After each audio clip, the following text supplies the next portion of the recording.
ఓం నమః శివాయ. ఓం నమో నారాయణాయ.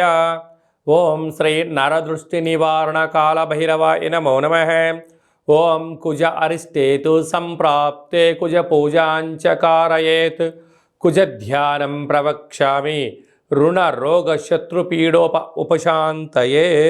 హరి ఓం. మా ఛానల్కి స్వాగతం. చూస్తున్న వీక్షకులకు ప్రేక్షకులకు ప్రియ కాళభైరవ భగవద్బంధులకి స్వాగతం పలుకుతూ మమ్మల్ని ఎంతగానో ఆదరిస్తూ ఉండబడినటువంటి ప్రియ సోదరీమణులకు అందరికీ కూడా సనాతన సంరక్షకులకు ధర్మ వీక్షకులకు ప్రేక్షకులకు అందరి పేరును కుజ భగవానుడి యొక్క ఆశీస్సులను కోరుకుందాం. కుజుడు రోగకారకుడు, రుణకారకుడు, శత్రుకారకుడు. ఎవరి యొక్క జాతకంలోనైనా లగ్నంలోనైనా 1లో 2లో 4లో 7లో 8లో 12లో కుజుడు సంచారం చేసినట్లయితే కుజదోష ప్రభావం ఉంటుంది. అలాంటి రుణాలు రోగాలు కుజదోష ప్రభావం ఎవరిపైన ఉండకుండా అందరినీ చల్లని చూపులతో ఆయురారోగ్యాలుగా ఆశీర్వదించాలని ఏడాది తర్వాత కుజ భగవానుడు 28వ తారీఖు 12వ నెల 2023 నుండి 5వ తారీఖు 2వ నెల 2024వ సంవత్సరం వరకు సంచారం చేయనప్పుడు ఎలాంటి ఫలితాలు ఉంటాయో, ఏడాది తర్వాత ధనుసు రాశిలో సంచారం చేయనప్పుడు ఎలాంటి ఫలితాలు ఉంటాయో సవివరంగా సంపూర్ణంగా తెలుసుకుందాం. మిథున రాశి వారికి 7వ స్థానంలో ధనుసు రాశిలో ఏడాది తర్వాత కుజ భగవానుడు సంచారం చేయడం వలన నూతనంగా పనులు ప్రారంభించేటువంటి వారికి ఇది కొద్దిపాటి యోగదాయకమని, వివాహ ప్రయత్నం చేసేవారికి కలిసి రావడము, వృత్తులలో ఉద్యోగంలో వ్యాపారంలో ధనం అందడము, అన్నింటా విజయం వీరి సొంతం కాబోతుందని చెప్పి గమనించాలి. కుజ భగవానుడు అందరినీ చల్లగా ఆశీర్వదించాలని 1లో కుజుడు ఉన్నాడు రుణ సమస్యలు రోగ సమస్యలు, 2లో కుజుడు ఉన్నాడు ధనపరమైన సమస్యలు, 4లో కుజుడు ఉన్నాడు ఏ పని జరిగినా చేయాలన్నా విజయవంతం కాకపోవడం, సగంలో ఆగిపోవడం, 7లో కుజుడు ఉన్నాడు ప్రేమ వివాహాల్లో ఆటంకాలు, భార్యాభర్తల మధ్య విభేదాలు, వాహన ప్రమాదాలు పొంచి ఉంటాయి. 8లో కుజుడు ఉన్నాడు యంత్ర ఆయుధాలతో ప్రమాదాలు, జలగండము భూగండము యంత్ర ఆయుధాలతో మారణాయుధాలతో ఇబ్బందులు ఉంటాయి. వ్యయంలో కుజుడు ఉన్నాడు ఖర్చు పెట్టడమే తప్ప తిరిగి తెచ్చుకోవడం లేనటువంటి పరిస్థితి ఉంటుంది. భూముల్లో పెట్టుబడి పెట్టడం, అమ్ముకోలేకపోవడం, అలాగా అనేక రకాలమైన కోర్టు పోలీస్ స్టేషన్ల చుట్టూ తిరిగే పరిస్థితి అధికంగా ఉంటుంది. కనుక ఇలాంటి కుజ భగవానుడి యొక్క అనుగ్రహం లేనటువంటి వారందరం ఏం చేయాలి అన్నట్లయితే, ప్రతి మంగళవారం పూట ఉదయం 6 గంటల నుండి 7 గంటల వరకు కుజహోర జరుగుతూ ఉంటుంది. అలాంటి కాల సమయంలో మౌనంగా ఉండడం, వీలైనంత వరకు కుజ ధ్యానం చేసుకోవడం యోగదాయకం. అలాగనే ఎరుపు వస్త్రాన్ని ఎరుపు క్లాత్ మీద కూర్చొని సాధన చేయడం వలన అంగారకుడి యొక్క ఆశీస్సులు అద్భుతంగా మనకు ఉంటాయి. అలాగా ప్రతి మంగళవారం పూట కందిపప్పుతో కూడుకున్న ఆహారాన్ని భుజింపచేయడం, ఒక ఎరుపు క్లాతులో 1 కేజీ బాబు కందులను కానీ కందిపప్పును కానీ మూటకట్టి ఒక 7 ఎర్రటి ఒత్తులను ఆముదంలో నానబెట్టి, ఇలాంటి సమస్యలు ఉండబడిన వారికి దిష్టి తీసి ప్రవహించే నీటిలో వేయడం వలన చేపలు లాంటివి అనేక తిని తనకున్న కుజదోషం తొలగిపోతుంది. అలాగనే నానబెట్టి గోమాతగా పెట్టడం వల్ల కర్మదోషం తొలగిపోతుంది.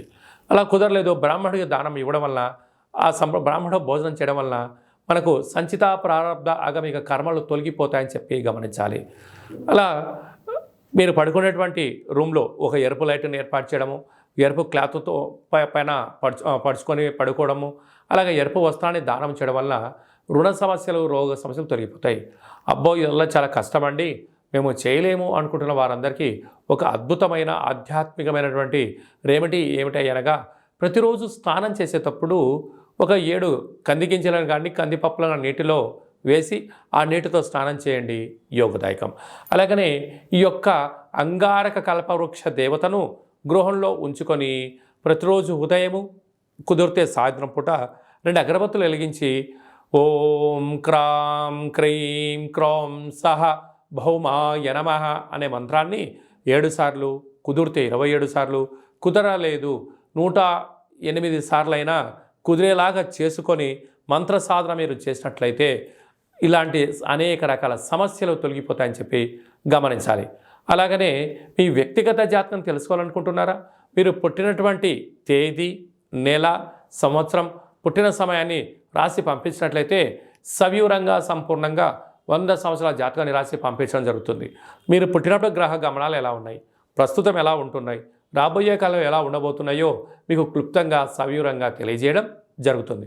అలాగే చాలామందికి పుట్టినటువంటి కాల సమయంలో డేట్ ఆఫ్ బర్త్లో లేనటువంటి వారందరికీ కూడా మీ పేరు యొక్క మొదటి అక్షరాన్ని అనుసరిస్తూ రాశిని తెలియచేస్తూ కాళ్ళ భైరవ ఉపాసన చేత మీకు గవళ ద్వారా భూత భవిష్యత్ వర్తమానాన్ని తెలియజేయడం జరుగుతుంది. కనుక ఆసక్తి గలవారు ఈ కింద నెంబర్ని ఆన్లైన్ ద్వారా కానీ ఆఫ్లైన్ ద్వారా కానీ వాట్సాప్ ద్వారా సంప్రదించి అపాయింట్మెంట్ తీసుకొని సంప్రదించగలరు. ఆధ్యాత్మిక విషయాలను తెలుసుకొని అష్ట కష్టాలకు దూరంగా ఉంటూ అష్టైశ్వర్య ప్రాప్తిని పొందాలని ఆశీర్వచనం. అలాగనే మీ అమ్మాయి కానీ అబ్బాయి కానీ ఎంత ప్రయత్నం చేసినా వివాహం కావట్లేదా, సంబంధాలు రావడం లేదా, వచ్చిన సంబంధం ఎలా ఉంటుంది అనేటువంటి ఆలోచన కలిగినట్లయితే ఈ కింద నెంబర్ సంప్రదించినట్లయితే ఎందుకు వివాహం కావట్లేదు, వధువు వరుడు ఎలాంటి వారు వస్తారు, వారి యొక్క జాతక సమ్మేళనం ఎలా ఉంటుంది, గణాలేంటి, గుణాలేంటి, వివాహ సంతానం ఏంటి, ఆరోగ్య పరిస్థితి ఏంటి, విదేశానం ఏంటి, వారికి ఎలాంటి యోగాలు ఉన్నాయో మీకు తెలియజేయడం జరుగుతుంది. అలాగే గతంలో వివాహమైన దంపతులు తరచూ గొడవ పడుతున్నట్లయితే, పోలీస్ స్టేషన్లని కోర్టు మెట్లు ఎక్కుతున్నట్లయితే ఎందుకు ఈ సమస్య వస్తుంది, మీ పేరులో కొన్ని అక్షరాల మార్పు ద్వారా ఆధ్యాత్మిక సలహాల ద్వారా మిమ్మల్ని పాలు నీళ్ళలాగా కలిసి ఉండేటువంటి ఆధ్యాత్మిక సలహాలు సూచనలు కూడా ఇవ్వడం జరుగుతుంది.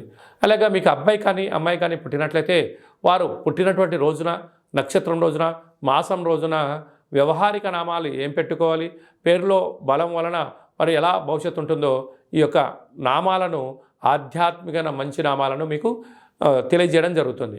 అలాగనే మీరు ఏదైనా కాలభైరవ మంత్ర సాధన చేయాలనుకుంటున్నారా, అలాగనే మంత్ర సాధన ఎలా చేయాలి, మంత్ర ఉపదేశం ఎలా పొందుకోవాలి, వ్యక్తిగతమైనటువంటి రుణ సమస్యలు, రోగ సమస్యలు, తాంత్రిక ప్రయోగ దోషాల నుంచి ఎలా బయటపడాలో మీకు కాలభైరవ ఉపాసన కూడా చేయడం జరుగుతుంది.